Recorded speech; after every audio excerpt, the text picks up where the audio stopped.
Hello everyone, welcome to JN learning academy guys. आज का हमारा टॉपिक है प्रोनाउन।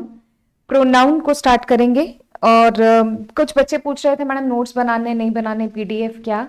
तो मैं आपकी जानकारी के लिए बताना चाहूंगी कि नोट्स बनाते हुए चलिए, ठीक है। क्वेश्चन आंसर की सीरीज कंटेंट आपके पास है, बट वैसे नोट्स बनाइए आप, ठीक है। जब तक आप नोट्स नहीं बनाएंगे तब तक आपको चीजें उतनी अच्छे से समझ में नहीं आती है, ऐसा मेरा ओपिनियन है। बाकी आप सबका अपना अपना ओपिनियन हो सकता है, ठीक है। स्टार्ट करेंगे आज का चैप्टर। हमारी हेडिंग है प्रोनाउन। ऑडियो वीडियो सब क्लियर है? ठीक है, परफेक्ट, डन। प्रोनाउन, प्रोनाउन क्या है बच्चों? नाउन के जगह पर इस्तेमाल होने वाले वर्ड को हम प्रोनाउन कहते हैं, है ना। ये मान लीजिए मैंने लिख दिया हरीश इज वेरी इंटेलिजेंट, फिर मैंने फुल स्टॉप लगा दिया, फिर से मैंने लिख दिया Harish has completed his graduation, ठीक है। फिर मैंने क्या लिख दिया, फिर से मैंने लिख दिया Harish has done this this this this this. मैंने एक लंबा पैराग्राफ लिख दिया और बार बार मैंने रिपीट कर दिया हरीश को, है ना। और प्रोनाउन क्या कहती है? मैं वो वर्ड हूं जो कि नाउन की जगह पर यूज होता हूं। तो ये जो हरीश है, हरीश है, हरीश है, हरीश है, ये जो बार बार हरीश यूज हो रहा है ये यूज नहीं होना चाहिए। ये जो बार बार हरीश यूज हो रहा है ये यूज नहीं होना चाहिए। इसके लिए हम प्रोनाउन का यूज करेंगे और वो प्रोनाउन है ही, ठीक है। पहली बार हरीश लिख दिया, वो राइट है। अब इसकी जगह पर आप प्रोनाउन यूज करेंगे ही। इसीलिए डेफिनेशन क्या दे दी गई कि नाउन के स्थान पर इस्तेमाल किए जाने वाले वर्ड को हम प्रोनाउन कहते हैं, ठीक है। तो आप अगर डेफिनेशन लिखना चाहें तो बिल्कुल आप लिखिए इसकी डेफिनेशन। डेफिनेशन में लिख दीजिए a pronoun is a word, a pronoun is a word which is used in place of a noun।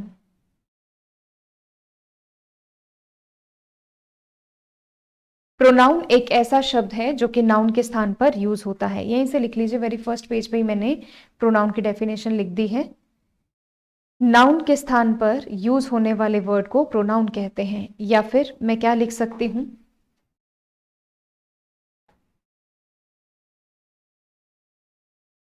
Noun के बदले में प्रयुक्त होने वाले शब्दों को प्रोनाउन कहते हैं,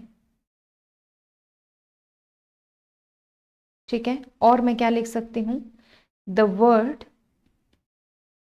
used in place of a noun. या फिर मैं क्या लिख सकती हूं, to avoid the repetition of a noun we use a word called pronoun. आप कैसे भी इसको समझ लीजिए, अल्टीमेटली नाउन के बदले में, नाउन की जगह पर इस्तेमाल होने वाले वर्ड को प्रोनाउन कहते हैं। ये सारी डेफिनेशंस आप लिख लीजिए। अब यहाँ अगर हमें आगे शुरुआत करनी है तो हमें एक चीज से शुरुआत करनी चाहिए, वो है हमारे पास पर्सन से। प्रोनाउन की शुरुआत आप करिए पर्सन से। इंग्लिश में कितने पर्सन होते हैं?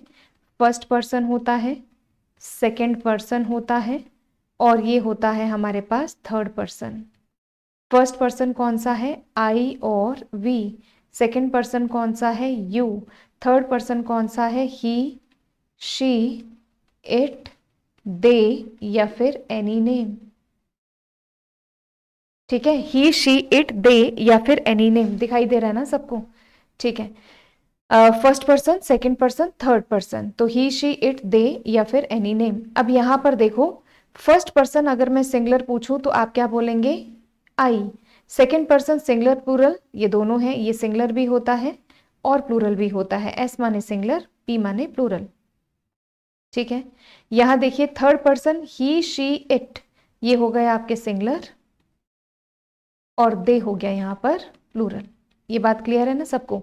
First person, second person, third person, इसको आप अच्छे से समझो क्योंकि ये बहुत इंपॉर्टेंट है। तो first person, second person, third person. अब यहाँ से हमें सबसे पहले समझना होता है कि इंग्लिश में हमने जब नाउन पढ़ा था तब भी केसेस की बात करी थी, और अभी भी हम किसकी बात करेंगे? केसेस की बात करेंगे। 3 केसेस हैं। 1 is nominative, second is accusative, and third one is possessive case. We are talking about the cases. This is nominative case, accusative case and possessive case. Nominative case, accusative case and possessive case. Sentence का जो subject बन जाए वो है nominative case. कौन सा subject बन सकता है? I, we, you, he, she, it, they. ये क्या बन गए? सेंटेंस के सब्जेक्ट। अब इसी का ही ऑब्जेक्ट बनाना हो तो क्या बनाओगे? आई का ऑब्जेक्ट क्या बनेगा? मी, वी का अस, यू का यू रहेगा, ही का हिम, शी का हर, इट का इट और दे का देम। पॉजेसिव केस, अधिकार शो करना है। कैसे शो करेंगे अधिकार? मेरा, माई, माइन, आवर, आवर्स। यू से क्या शो करेंगे? योर या फिर योर्स। हिम से क्या बन जाएगा? हिज बन जाएगा। हर से क्या बन जाएगा? हर और हर्स बन जाएगा। इट से क्या बन जाएगा? इट्स बन जाएगा। देम का क्या बनेगा? देयर या फिर देयर्स। 1 2 3 4 5 6 7 8 9 10 11 12। परफेक्ट। ठीक है। अब ऐसा नहीं कि हमने इसको लिख लिया तो समझेंगे नहीं। देखो मैं पूरा पूरा कॉर्नर में हो गई हूँ क्योंकि मैं यहाँ तक बीच में आ रही थी। तो आप लिखो पहले इसको, है ना? Get it done. इसको लिखिए पहले, आप कंप्लीट लिख लो। Nominative case I, we, you, he, she, it, they. अभी मैं समझाती हूँ उनको कैसे आपको यूज करना है। ठीक है, I let you know. Note down करेंगे nominative case, accusative case and possessive case.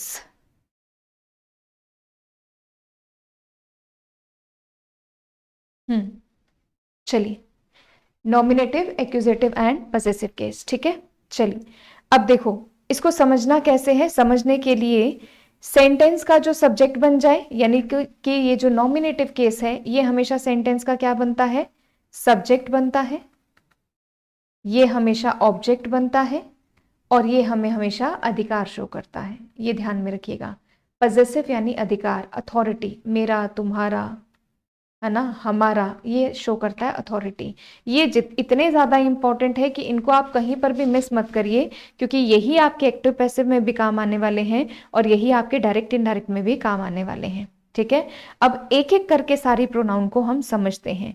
Subject समझ में आ गया कौन बनेगा, ऑब्जेक्ट समझ में आ गया कौन बनेगा, और अथॉरिटी कौन बनेगा। ठीक है, अब यहां देखते हैं क्वेश्चन।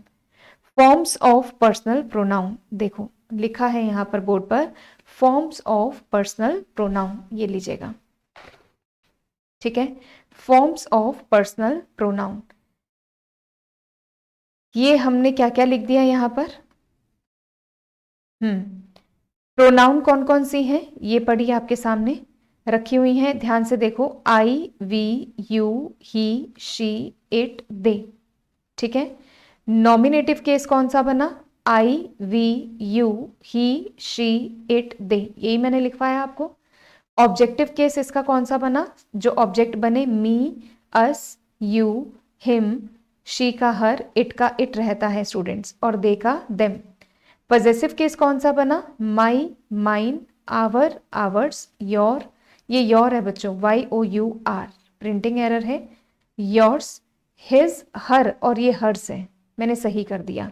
जहां पर भी प्रिंटिंग एरर है स्टूडेंट्स वो मैं आपको बताते जा रही हूँ। ठीक है, हर, हर्स, इट्स, ठीक है, देयर और देयर्स। बोलो, ये टेबल अच्छे से समझ लेना, ये बहुत बहुत बहुत इंपॉर्टेंट टेबल है। ठीक है, एक्टिव पैसिव में काम आएगी, डायरेक्ट इनडायरेक्ट में काम आएगी, हर जगह काम आएगी।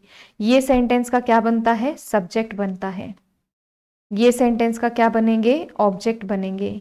ये क्या है? अथॉरिटी, अधिकार।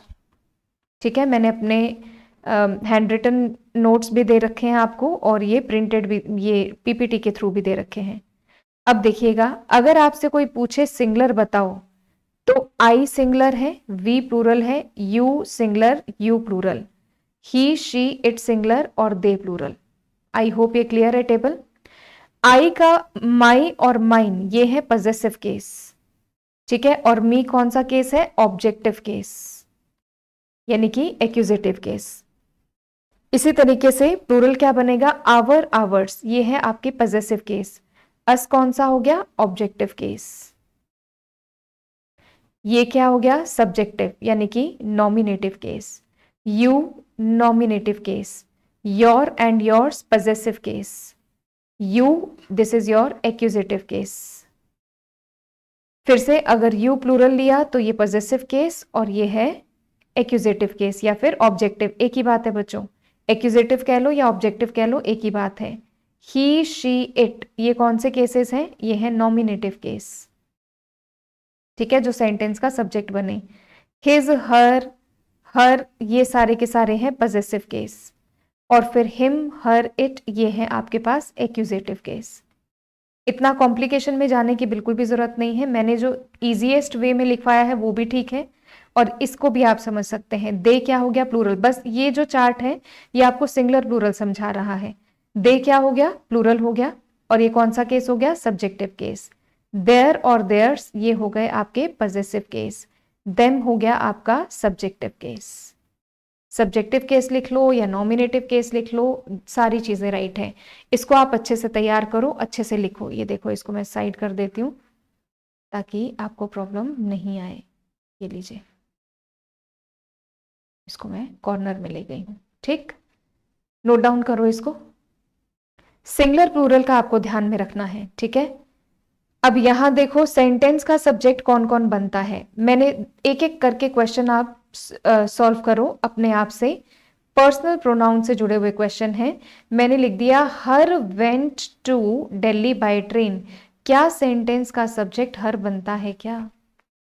ये है आपका क्वेश्चन। क्या सेंटेंस का सब्जेक्ट हर बनेगा?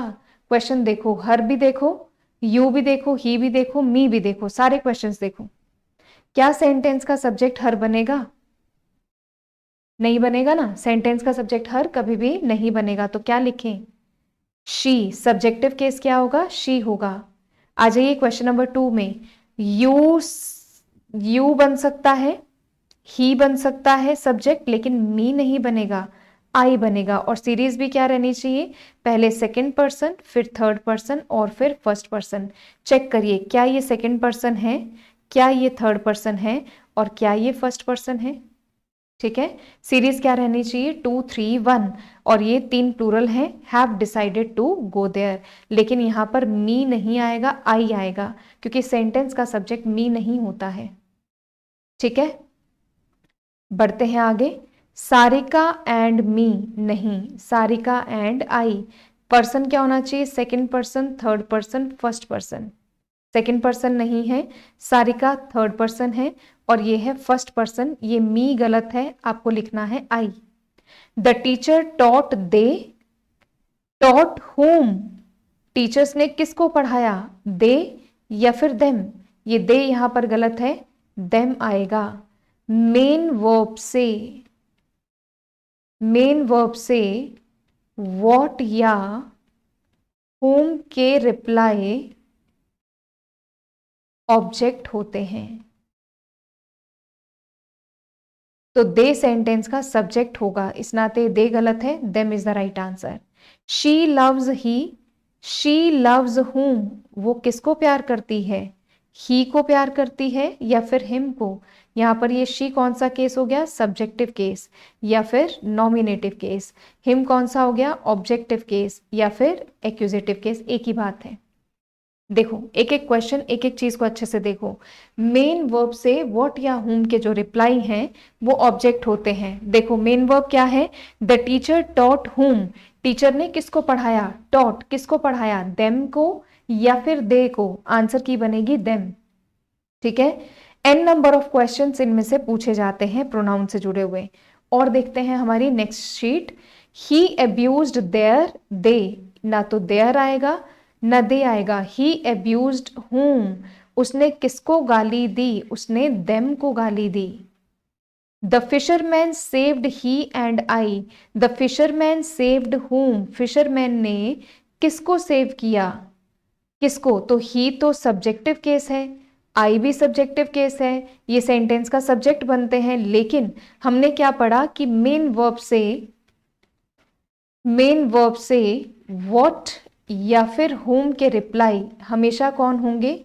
whom के रिप्लाई होते हैं, रिप्लाई होंगे क्या? ऑब्जेक्ट।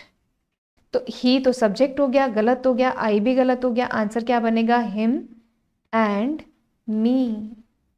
लेट ही, प्रिपोजिशन के बाद ही नहीं आएगा, लेट हिम, आंसर क्या बन जाएगा?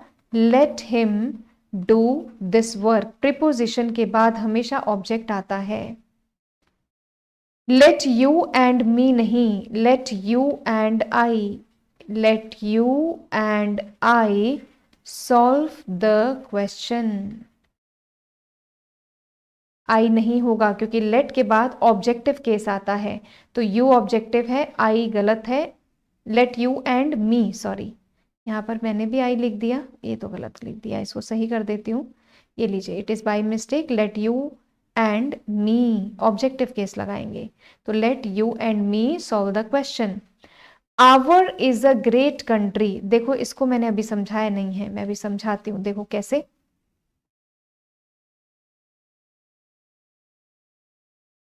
हम लोगों ने अभी, मैं एक बार आपको बैक स्लाइड पर लेकर जाती हूँ स्टूडेंट्स। बैक स्लाइड पे अगर आप देखें तो मैंने आपको 3 केसेस बताए, नॉमिनेटिव, ऑब्जेक्टिव और पजेसिव। अब देखो इस जो पजेसिव केस है, अगले क्वेश्चन तक बढ़ाने के लिए हम इस पजेसिव केस को भी 2 पार्ट्स में डिवाइड कर रहे हैं। 2 पार्ट्स में डिवाइड कर रहे हैं। पहला है हमारे पास पजेसिव एडजेक्टिव और दूसरा है पजेसिव प्रोनाउन। ठीक है, पजेसिव एडजेक्टिव कौन कौन से होते हैं? My, our, your, his, her, their and its. और प्रोनाउन कौन सी हो जाएगी? Mine, ours, yours, his, her का बन जाएगा हर्स, देयर का बन जाएगा देयर्स, और इट्स का कोई पजेसिव प्रोनाउन नहीं होता है। अब आपको जो समझने वाली बात है वो ये समझना है कि पजेसिव एडजेक्टिव के बाद हमेशा नाउन का यूज होगा और पजेसिव प्रोनाउन के बाद कभी भी नाउन का यूज नहीं होगा। नोट डाउन करो इसे, possessive adjective and possessive pronoun अच्छे से नोट डाउन करिए। Gate it done.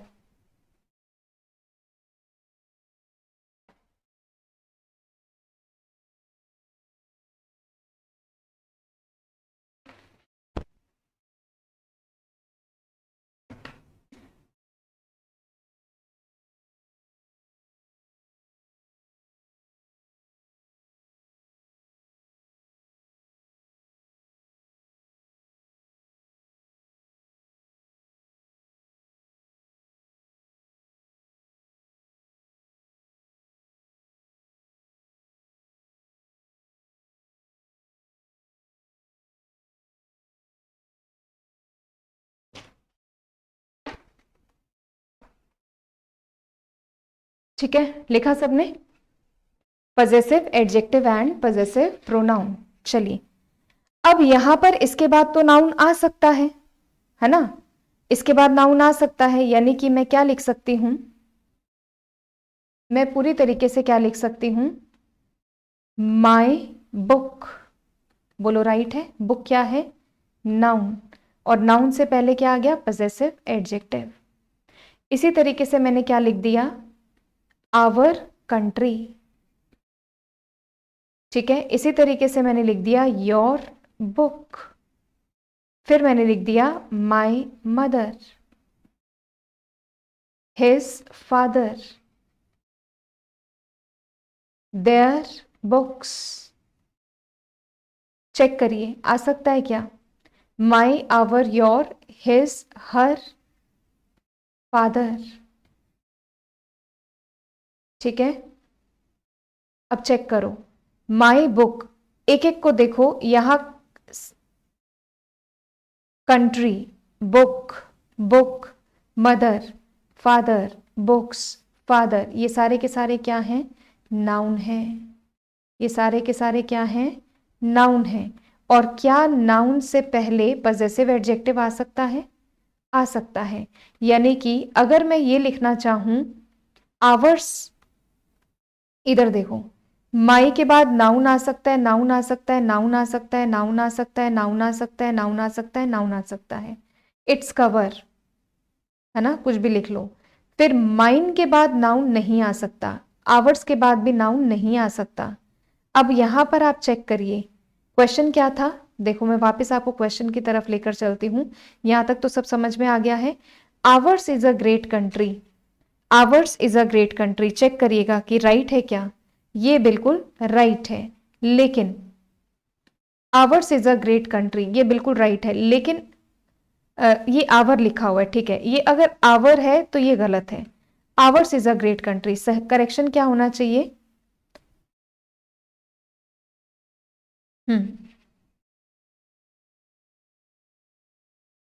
करेक्शन होना चाहिए आवर्स, ठीक है, क्योंकि मुझे इस आवर के बाद क्या चाहिए? नाउन चाहिए ना। आर हाउस, आर क्लासेस,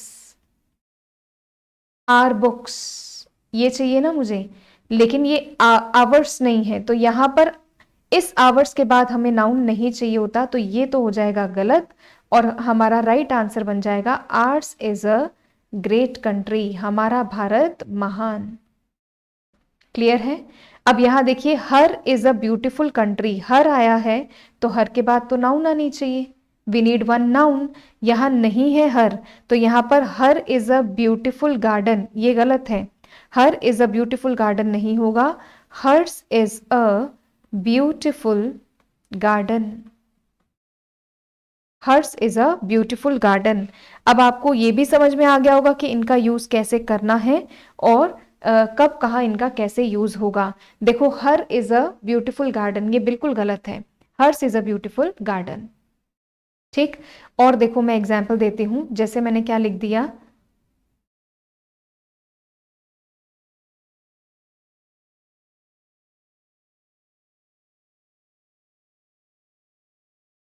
इधर चेक करिएगा, मैंने यहां पर लिख दिया है दिस इज माई हाउस। अब चेक करो, क्या माई के बाद हमें नाउन चाहिए?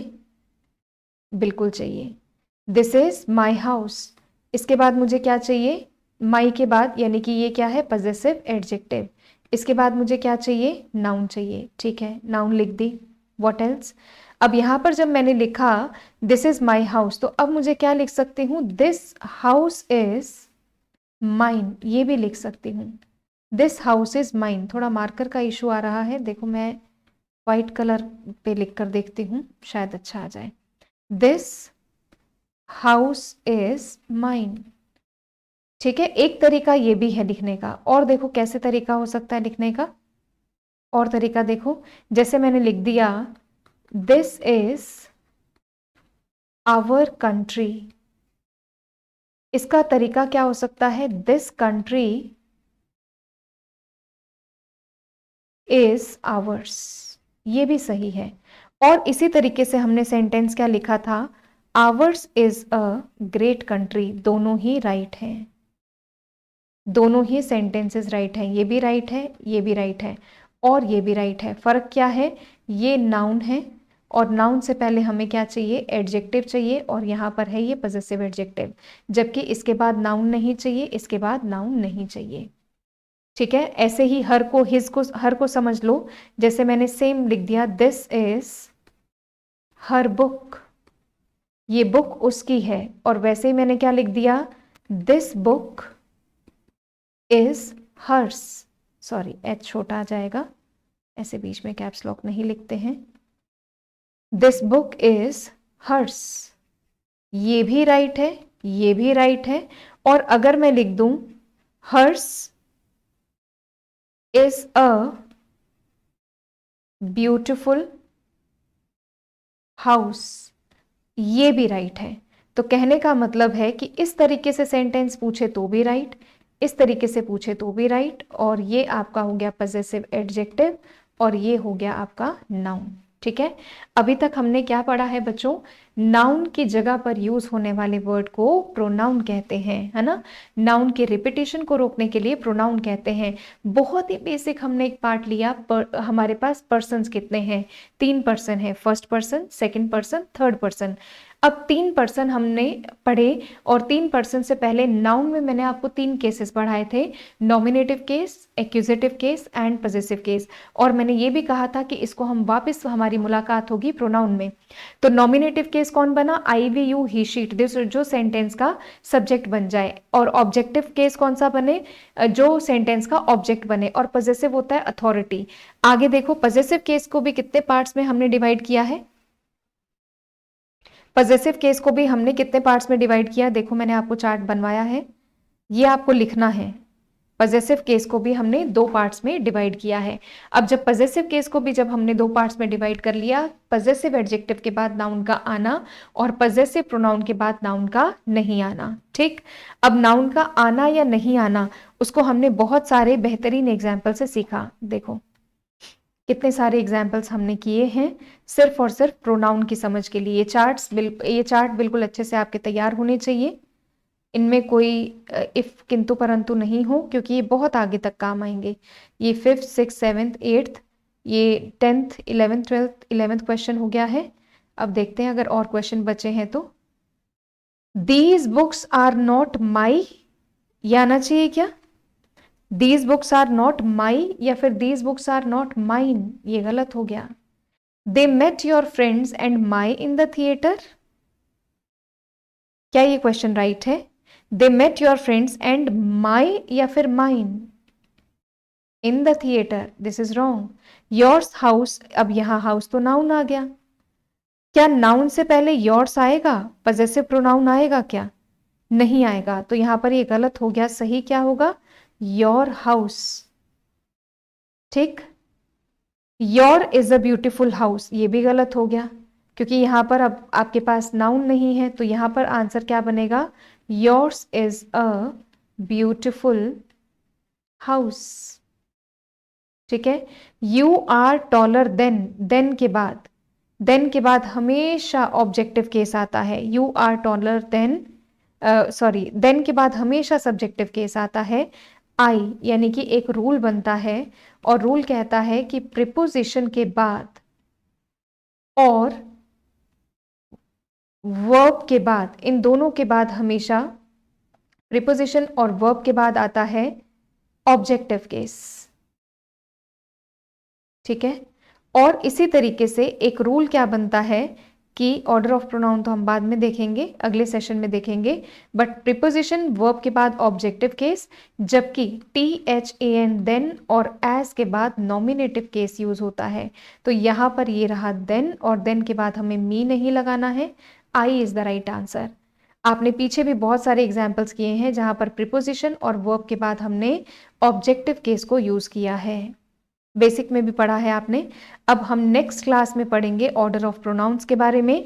आज हमने केवल और केवल एक डेफिनेशन और पर्सनल प्रोनाउन को कवर किया है। ठीक है, इनको आपको अच्छे से तैयार करना है, ये आज का सेशन था, और इसको आप गो थ्रू करिए, क्वेश्चन आंसर को फिर से करिए, और कोई घास मत काटिए कि भाई इतना कर लिया या फटाफट कर लिया, वो कंसेप्ट मत रखिए। इंग्लिश को बार बार पढ़ना पड़ता है। शुरुआत में जिन बच्चों का नई नई क्लासेस है, फर्स्ट टाइम पढ़ रहे हैं, वो 1-2 बार इसको पढ़िए। ठीक है, चलिए मुस्कुराते रहिए, खुश रहिए, मिलते हैं नेक्स्ट सेशन में, ऑर्डर ऑफ प्रोनाउन को कंटिन्यू करेंगे। बाय बच्चों, टेक केयर।